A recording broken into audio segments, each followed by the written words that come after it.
So I'm Carola. I'm the Youth Engagement Officer working on the One Planet Generation project for Open Newtown. It's funded by the Enabling Natural Resources and Wellbeing Fund from the Welsh Government, and we're just awaiting the final confirmation of that funding before we go officially live. So my role is to engage young people 16 to 25 in the climate debate, and more specifically to look at how we can reduce our ecological footprint in Newtown. So I'd like to introduce David Thorpe from the One Planet Centre. He's being commissioned by Open Newtown to undertake a desktop baseline study of Newtown's ecological footprint. So over to David. Thanks, David. That's Kez, fantastic. Hello, everybody. some familiar faces, some unfamiliar faces. Nice to see you all. Anyway, what I'm going to do is give a longer version of the presentation that I gave to the Newtown Town Council last Monday night. So I don't know how many of you saw that. We had to rush through it in about 10 minutes, which was like really breathtaking for me because it's got quite a lot to talk about, really. And I was probably quite nervous at the time, but they seem to have taken it on board really well, which is certainly very encouraging indeed. So I will share my screen and run through this presentation.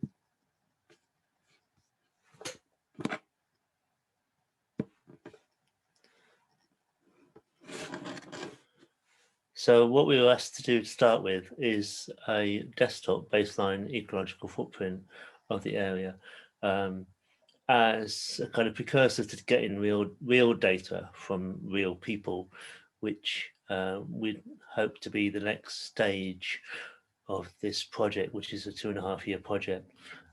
And so most of the information we've got from various public sources, and the area covered is the area that's both in the center of this map and the pale green area. So it's 8 electoral wards around the hinterland of Newtown itself. So it's quite a lot. It's, well, obviously all of the town, but a lot of rural areas too. So we thought that I think it was Adam's idea that we kind of define it by the kind of area that people live in when they look to Newtown and come into Newtown to do their shopping or work or schools and so on. It's kind of the catchment area of the town. So a little bit about what is an ecological footprint. So an ecological footprint, you've probably all heard of carbon footprints, but an ecological footprint includes the carbon footprint, but it also includes other things. So all of which pretty much the impacts of our consumption and production patterns. Well, most of our impacts are to do with the way that we consume stuff and how much we consume. And it can be broken down in any number of different ways. Common way of doing it is this, which this graph comes from WWF, who do a biannual report called the Living Planet Report, using data that's provided by the Global Footprint Network, which is headed by a chap called Matisse Wagenago, and he is Swiss, but he lives in California. And he and some colleagues came up with the concept of the ecological footprint back in the 90s. And so it's broken up into carbon, but also fishing and essentially the impact on seas and sea biodiversity, crops, conversion of land, both for crops and animal feed products, and the amount of land that's built over for development purposes, and source for forest products and for grazing. So it's averaged out over the whole world and also at a nationwide level by the Global Footprint Network. And this graph shows a timeline from 1960, and the green line shows you Earth's biocapacity, that is the maximum amount that it can provide for humanity's needs. And you can see that we crossed that line collectively as human population about 50 years ago. And ever since then, we've been in what's called ecological deficit. So in other words, we've been living on an overdraft And we all know what happens if you live on an overdraft, particularly if you've got a mortgage and you don't pay your mortgage. At some point, the bank might come and, or the building society, take away your house. And in effect, this is what we're actually experiencing now, because so much of our forests are on fire, the ocean's dying, land is dying, and places are being flooded. And as I expect, the news has been getting increasingly depressing recently. So, yeah, this pigeons coming home to roost. So another way of looking at this is that it's about supply versus demand. And so the ecological footprint itself is a relatively simple calculation between supply on the top of the line, which is the area of productive land times its productivity, and demand, which is the population times not just the amount of consumption, but the effect of that consumption, because you can consume something like food and it can have a different amount of impact depending on where the food comes from and how it was produced and reached your plate. So the fair share, if it was divided equally between everybody, would be 1.6 global hectares, and that amounts to one planet. 1.6 global hectares is not very much. It's about a hectare is about the size of a rugby pitch, so it's just over 1.5 rugby pitches for everybody on the planet.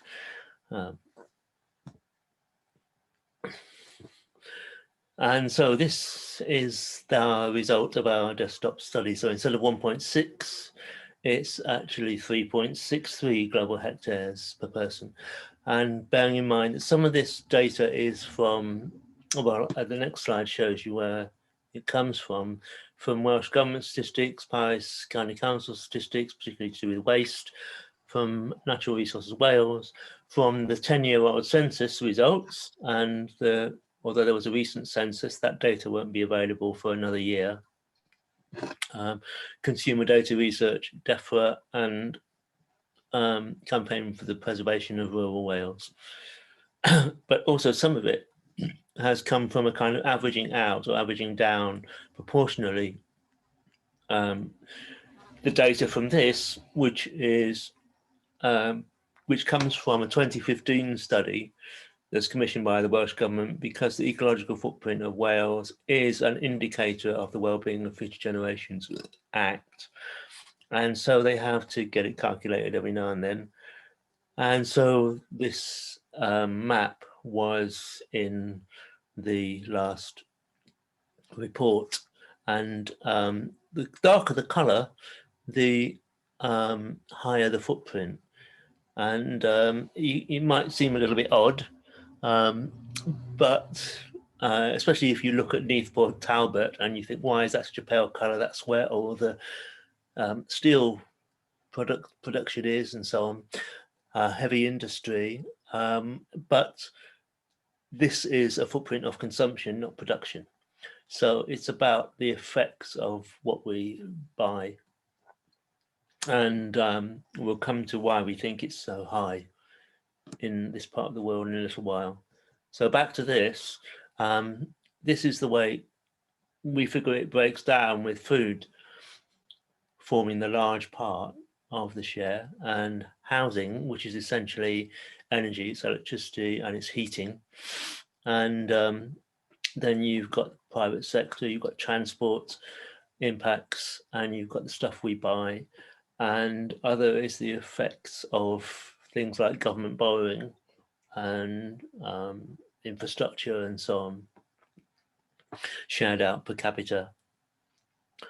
So it is just over the average, a bit higher than the average for Wales as a whole. So I've got a much longer version of this with lots of maps in it like this. So we kind of go through these maps and try to figure out why it is that the footprint is so high. This map basically shows you the age of property. And so the newer housing is the orange housing and the older housing is the grey housing. And then if you map that onto energy performance certificates and the kind of label that they've got, then you see particularly the outlying areas with a pink where they've probably older houses. And so really in general, the older the house, then the worse performing energy it is. So that's got something to do with it. But also, if you look at central heating type, although the town itself is on the gas mains, most of it's gas central heating, in the rural areas, it tends to be predominantly oil. And oil has higher carbon emissions than gas.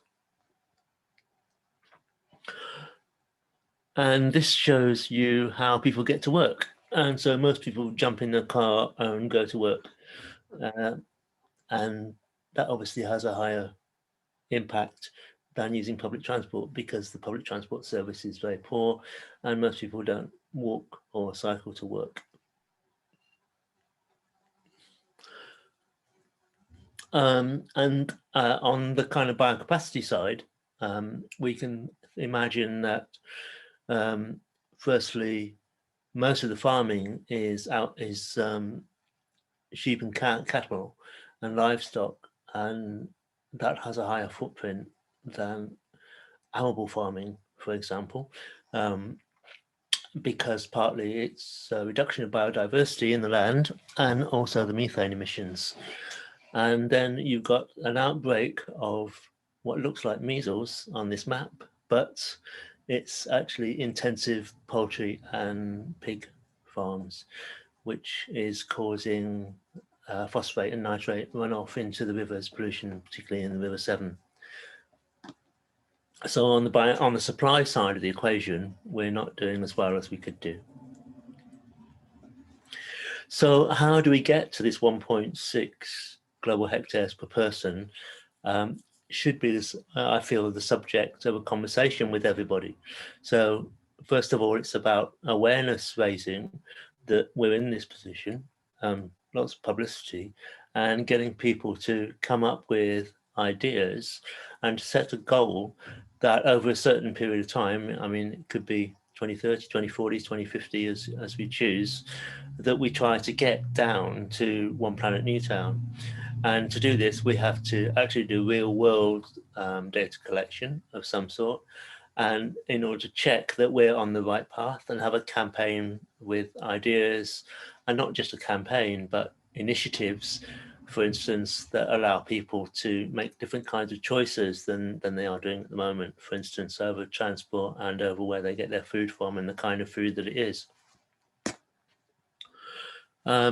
So perhaps monthly it is a reasonable way to get this data, but if we're going to be actually practical about it, it could even just be a year. But stress that it's an ongoing process and that people who are able to supply us with information don't have to do questionnaires all in one go. And we're basically thinking about trying to get an app together, an ecological footprint app that could be downloaded by households. But before that can happen, we probably have to do it using paper and online. And these are the kind of questions that we thought the minimum that amount of information that we can get to have a relatively accurate idea of what the actual footprint of individual households is.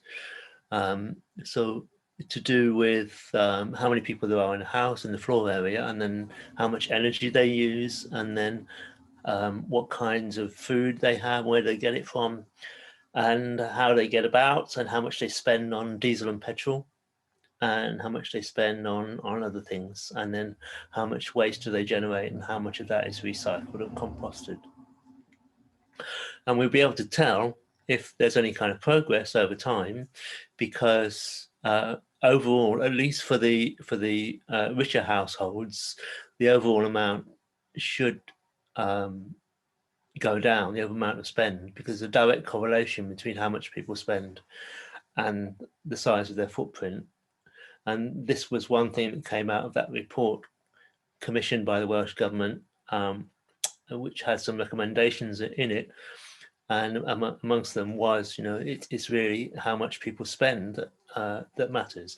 That's not something you're going to get any politician actually coming out with and saying to tell people to spend less. Neither is it a message you should give to people in the lower incomes, because they're not, to be honest, part of the problem, are they? People with small incomes are not part of the problem.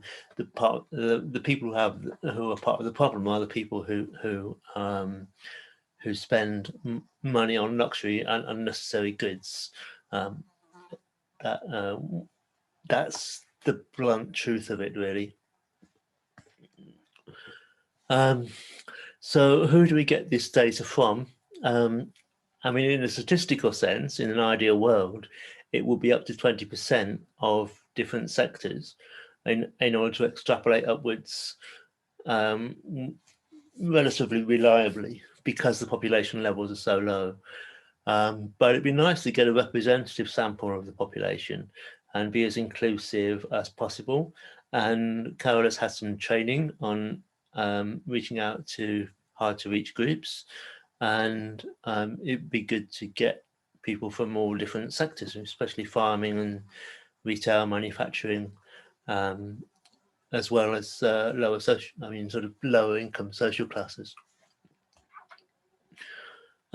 We've got lots of tools that we can offer as well, and we've got a thing called the One Planet Club, and we've got a thing called the One Planet Standard, which anybody can join the One Planet Club, and they can get updates, so they can get information and ask questions, and we can also share solutions with each other.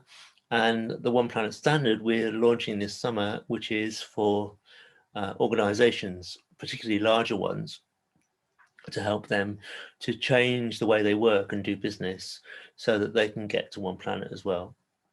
And that comes with independent assessment from Assessment Services Limited, who have 30 years of experience of assessing companies and public bodies, NHS bodies and so on in other standards as well. And so we're delighted to have them on board. Yeah, thank you. I mean, I've got other things I can say, but I'll stop here and let you ask questions. I'm sure you've got some.